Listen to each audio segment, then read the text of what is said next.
mana posisinya PLS? Riset kuantitatif. Bukan di riset kualitatif. Kok di riset kuantitatif? Tadi penjelasannya. Nanti ada penjelasan yang lebih rigid lagi itu adalah, nah di sini, saya loncat ke sini dulu.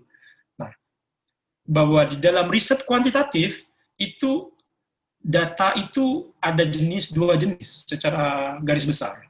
Ada metrik, ada non-metrik, tergantung scaling yang digunakan. Nah, posisi PLS itu ada di sini. Posisi PLS ada di sini.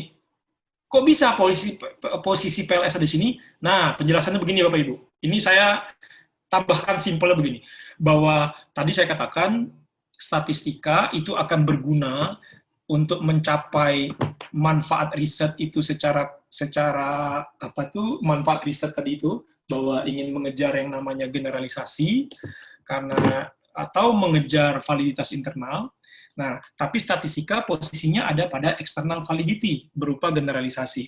Nah, generalisasi itu bisa dicapai menggunakan alat statistika adalah pada statistika inferensial. Nah, yang kolom teknik ini adalah semua statistika inferensial. Jenisnya macam-macam. Cuma kita bingung mau pakainya kapan dan di mana. Nah, ini cara memudahnya. Kalau IV-nya metrik, DV-nya metrik, nah metrik ini nih Bapak Ibu, kalau nggak interval scale atau ratio scale. Nah, kalau IV-nya metrik, DV-nya metrik, bisa pakai regresi, bisa pakai SEM, bisa pakai PLS. Tapi kalau IV-nya metrik, DV-nya non-metrik, non-metrik berarti kalau tidak nominal atau ordinal. Oke? Nah, itu pakai logit atau probit. Kalau dua kategori nominal atau ordinalnya. Misalnya, X-nya adalah harga saham, harga market, Y-nya adalah misalnya keputusan investor. Kalau pilihannya adalah buy and or sell, pakai logit atau probit. Tapi kalau pilihannya buy, or sell, or hold, berarti ada 3, pakai diskriminan. Beda lagi kan? Jadi, nah ini yang saya mau tunjukkan, kalau kembali ke onion tadi, ini posisinya tuh clear cut, terang. Jadi jelas, nggak bisa dirancu-rancu, kan nggak bisa, posisinya udah terang. Kalau non-metrik, IV-nya misalnya adalah, kita ingin lihat, apakah ada beda skor TOEFL antara mahasiswa dengan mahasiswi. Apakah ada beda skor TOEFL antara yang pernah mengambil kursus dengan belum pernah mengambil kursus. Kita ingin tahu apakah ada beda GPA atau IPK mahasiswa yang kemudian itu pernah mengambil ekstrakurikuler dengan tidak mengambil ekstrakurikuler. Nah, berarti IV-nya adalah non-metrik. DV-nya metrik. DV-nya tadi adalah skor TOEFL, IPK itu metrik. Nah, tekniknya apa? ANOVA Group. ANOVA Group macam-macam. Mulai dari one way ANOVA, mulai dari one way ANOVA, mulai dari two way ANOVA, lalu ada independent sample t-test, ada pair sample t-test, ada kemudian itu GLM sampai dengan ANCOVA macam-macam. Oke. Nah, kalau dia IV-nya non-metrik dengan DV non-metrik, nah kita bisa pakai chi-square. Nah, jadi statistika pun yang inferensial itu banyak macamnya. Nah, yang ingin saya tekankan di sini adalah kalau kita mau menggunakan statistika inferensial yang digunakan pada riset kuantitatif, yang perlu diingat supaya kita tidak mengalami jebakan statistical driven, bahwa baik itu OLS, SEM, PLS, logit, probit, diskriminan, ANOVA Group, sampai chi-square, ini hanya digunakan pada riset kuantitatif. Kalau riset kuantitatif adalah riset yang menguji teori, berarti riset itu adalah riset yang data yang diuji adalah data berbasis pada teori. Kalau tidak ada teorinya, tidak boleh pakai alat-alat ini atau teknik ini. Dengan kata lain, saya katakan bahwa ini adalah teori-based teknik atau teori-based statistika. Jangan pernah pakai ANOVA Group, pakai PLS, pakai OLS, pakai SEM, tidak ada teorinya. Kan tidak sedikit mahasiswa yang punya data, lalu data diolah tanpa ada teori. Tidak boleh. Itu bukan penggunaan yang tepat dalam menggunakan alat statistika. Bisa Pak hasilnya keluar? Of course. Garbage in, garbage out. Itu prinsip. Nah, kita tidak mau melakukan itu. Maka cara yang wise, cara yang tepat adalah gunakan alat ini sesuai dengan peruntukannya. Nah, peruntukannya adalah bahwa alat ini adalah alat yang berbasis pada teori. Nah, termasuk di situ adalah PLS. Jadi kalau pakai PLS, harus ada teorinya. Kalau nggak teori, ya jangan pakai PLS. Oke, nah, oke Bapak Ibu. Jadi ini mengurut konsistensinya bahwa tadi di level teoritis sudah ada specified model, lalu di level measurement sudah ada desain risetnya, lalu di level teknis kita mulai masuk alat apa yang tepat digunakan dengan kita punya riset problem dan riset question tertentu. Nah, salah satu panduannya adalah mulai lihat jenis datanya. Kalau datanya metrik bisa pakai ini. Metrik, non-metrik, pakai ini.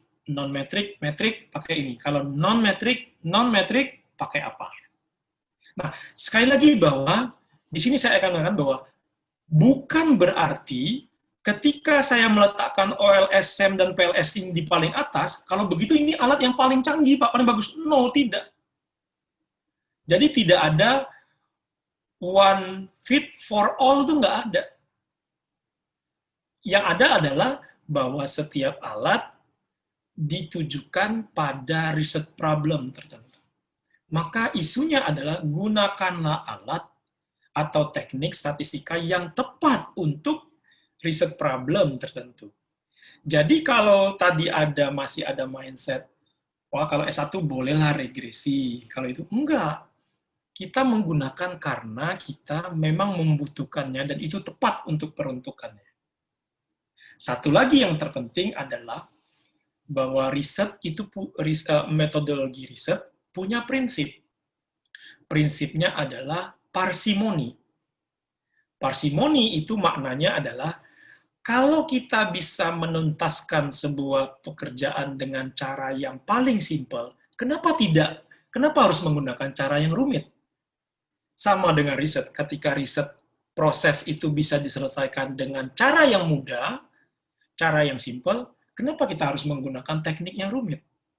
Kalau memang dia bisa diselesaikan cukup dengan menggunakan misalnya regresi, kenapa harus pakai SEM? Okay. Nah, tapi kalau memang dia membutuhkan SEM, jangan memaksakan diri menggunakan regresi. Kenapa? Nanti akan merepotkan diri. Jadi masing-masing punya peruntukannya. Nah, ketika kita mengenali dengan baik peruntukan ini, artinya best fit-nya yang mana, nah maka kita bisa memutuskan mana alat yang tepat, sehingga tidak ada jebakan lagi bahwa, wah, level ini harus pakai ini, level ini harus pakai ini, tidak lagi yang seperti itu. Oke. Nah, termasuk SEM, misalnya yang the most sophisticated multivariate teknik, analisis teknik itu memang SEM, tapi jangan salah, SEM juga banyak kelemahan. SEM juga banyak kelemahan. Di balik kecanggihannya dia juga punya banyak kelemahan. Jadi jangan juga terjebak di situ. Oke, sampai situ dulu. Ada pertanyaan berkaitan dengan ini. Pak Paninggi, silakan. Silakan Pak Willy dulu minum dulu. Oh iya, minum. Saya sambil minum. Gak apa-apa, multitasking. Biasa multitasking. Ya, minum dulu. Kita santai aja. Saya lihat tadi sudah berubah suaranya. Ini nampaknya volumenya sudah menurun nih. belum. Biasa full day dari jam 8 sampai jam 5 biasanya. Oke. Mas Willy, pertanyaan saya. Ya. Tadi kan sudah sangat jelas tuh. Mulai kita bicara dari mulai paradigm sampai di mana kita harus menggunakan SEM dan PLS. Dan jenis datanya seperti apa. Kan sudah kita diskusikan. Nah, sekarang di slide-nya Mas Willy, ada itu di halaman 32. Ya, coba dilihat Mas Willy di halaman 32. Oh, bentar, saya tutup bukanya. 32. Oke. Atau nanti ya sampai sini ya. Iya. Iya, atau gimana Pak Paringi? Gimana? Boleh boleh bertanya dulu, boleh. Ya, artinya kita kan kalau sudah sampai memilih apakah formatif atau reflektif, Reflektif. itu dasarnya seperti apa sebenarnya? Oke, oke, oke. Baik. Oke. Eh, Sebelum sampai ke situ, sebenarnya ini topik yang sekarang menurut saya sudah menjadi ini ya, harusnya sudah menjadi uh, necessity bahkan buat dosen-dosen manajemen untuk mendiskusikan tentang konstruk formatif. Nah, saya sebenarnya dalam posisi kalau boleh sedikit menunda, saya ingin menunda sedikit penjelasan tentang apa tuh formatif ini karena ada isu lain yang juga walaupun tidak dibahas secara mendalam, tapi perlu disinggung dulu sebelum masuk ke formatif. Nah, jadi supaya nanti waktu diskusi formatifnya itu sudah ada prolognya dulu, jadi nyambung gitu kan. Nah, jadi nyambung. Nah, Nah, satu lagi Mas Willy. jadi aja.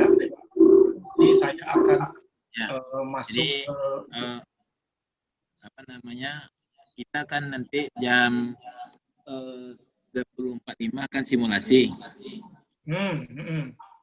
Nah, jadi nanti lebih banyak pembahasannya di simulasi juga. Oh gitu, boleh, boleh, boleh, boleh. Ya, Oke. jadi 10.45 kita simulasi. Jadi pembahasan di teorinya ini nanti juga kan termasuk di simulasi. Boleh, boleh, boleh. Oke, oke, Nah, oke. oke. Boleh, Ya, boleh. itu Nah, pembagian waktunya dibuat oleh berarti panitia. waktunya cuman sekitar 45, oh nggak nyampe 15 menit lagi ya, antara 15-20 menit Ya, lagi lah ya.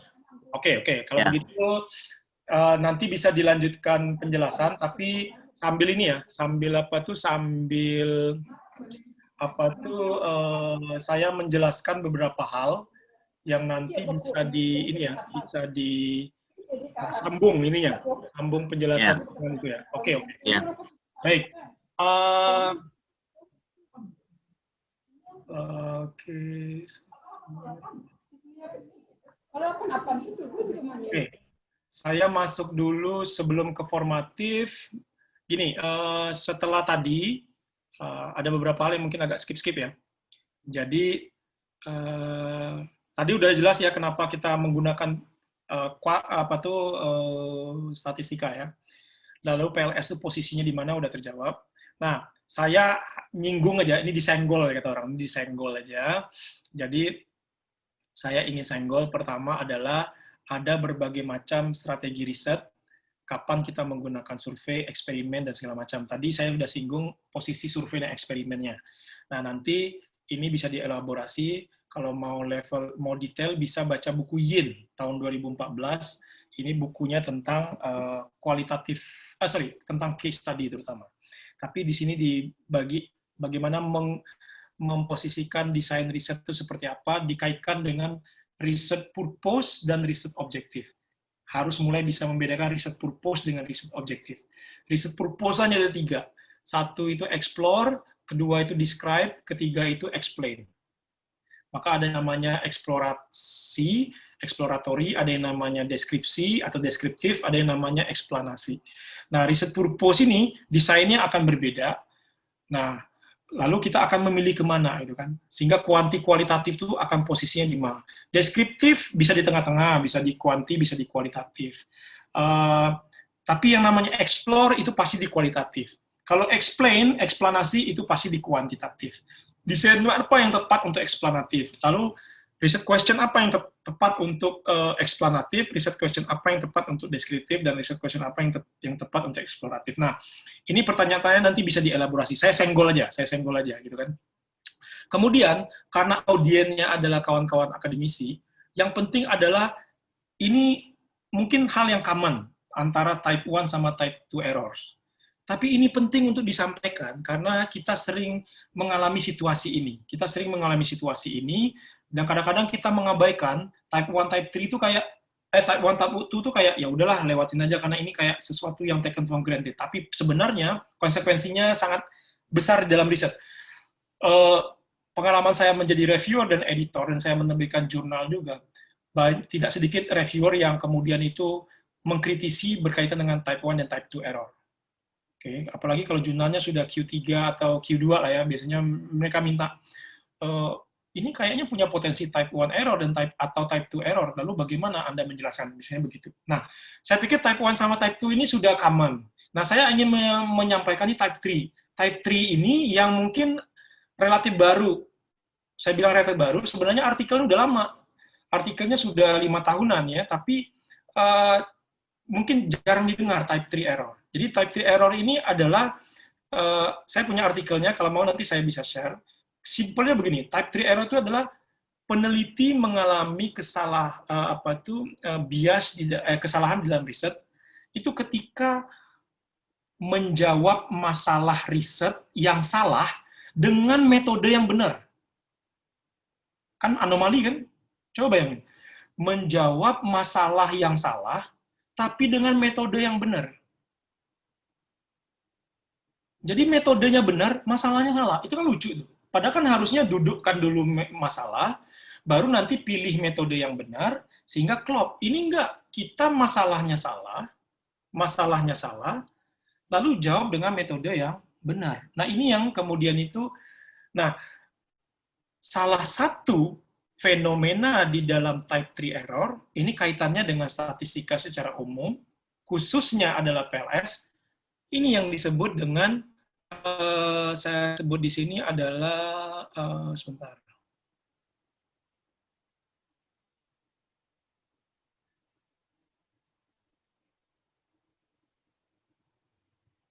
Nah ini, nomor 1 dan nomor 2 ini, terutama yang nomor 2 ini. Being solution driven rather than problem minded. Jadi, kita sangat wah dengan statistika, sehingga kita menganggap bahwa semua bisa selesai dengan statistika. Padahal kita tidak melihat bahwa apakah statistika itu fit dengan problem kita. Nah, itu disebut dengan being solution driven rather than problem minded. Ini adalah fenomena yang mendorong peneliti itu mengalami yang disebut dengan type 3 error. Nah, ini ada berbagai macam, silakan dibaca, dipelajarin. Ini saya copy paste dari artikelnya di MIS Quarterly. Nah, kalau mau tertarik nanti saya bisa share artikelnya. Ini adalah yang disebut dengan type 3 error.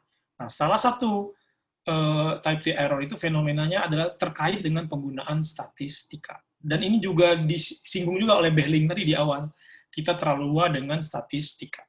Oke ya. Nah, ini saya senggol aja. Yaitu kemudian adalah yang berikutnya penting juga itu adalah berkaitan dengan bias riset. Dengan bias riset.